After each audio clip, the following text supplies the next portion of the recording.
Some Miami restaurant owners say that spring break is killing their business. Just to piggyback on what Xavier was saying there about the business impact. For more on this, let's welcome in Sebastian Labno, partner of Koa Restaurant Group. He closed his restaurants last spring break in the fear that his employees would be hurt and for their safety overall. Thanks for being with us.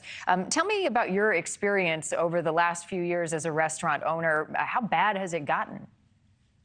Well, last year was the worst. We didn't really close, but we closed early for fear of safety for our employees. But this year, I can see a huge improvement. And as much as I disagree with Governor DeSantis on everything, I agree with him on their safety measures. So what do you, I think they're go ahead. I think they're blown up out of proportion just a bit because. I think people have learned a bit. Last year, towards the end of the March break, the police has had a huge impact, and they started making it very difficult for people to get into the beach. But and that also kills the local people that come to the beach for dinners and to enjoy it. But other than that, I think this year it's looking much better. So in terms of the regulations, which ones, Sebastian, do you like that the governor is proposing, beginning with maybe the curfew for one? Listen, I'm okay with everything that he's proposing. It's going to keep the people that we don't want out of the beach. We don't want people to come and start dancing on police cars. We don't want people to start damaging properties.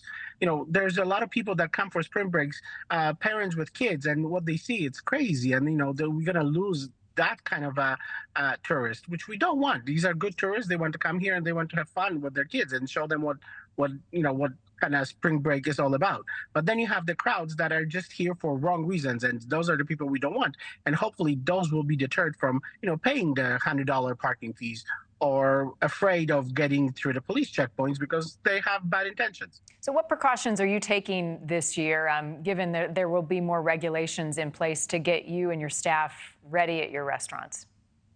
We have a great communications with the police force here. We see them on the streets daily, even more today and yesterday than on normal days. So I'm gonna watch and see what kind of the crowds we have, and if we have to close early, we close early. Safety always of our employees and customers will come first. How does this impact your bottom line, or at least how did it last year? Well, last year we had a lot of cancellations from our local customers, and this year same thing. Nobody wants to come to the beach knowing what is happening. So hopefully this year is going to show to our locals and our tourists that are coming to Miami Beach that the state has it under control, and we chase the bad crowds out. The video was a bit tongue-in-cheek, but the message was, we're breaking up with you. Don't come to Miami Beach. What do you make of that video and now Fort Lauderdale opening its arms to spring breakers? Do you think that will have an impact on Miami? I love the video. I have mixed feelings about it because, like I said, our reservations have dipped for the rest of the week. Yeah. But I did love it. We are breaking up with bad crowds. Now I feel bad for Fort Lauderdale, and hopefully next year they'll take the same measures. All right. Well, I hope a happy, safe spring break for you and all the other business owners in Miami Beach. Sebastian Labno, thanks for your time. Thank you. Take care.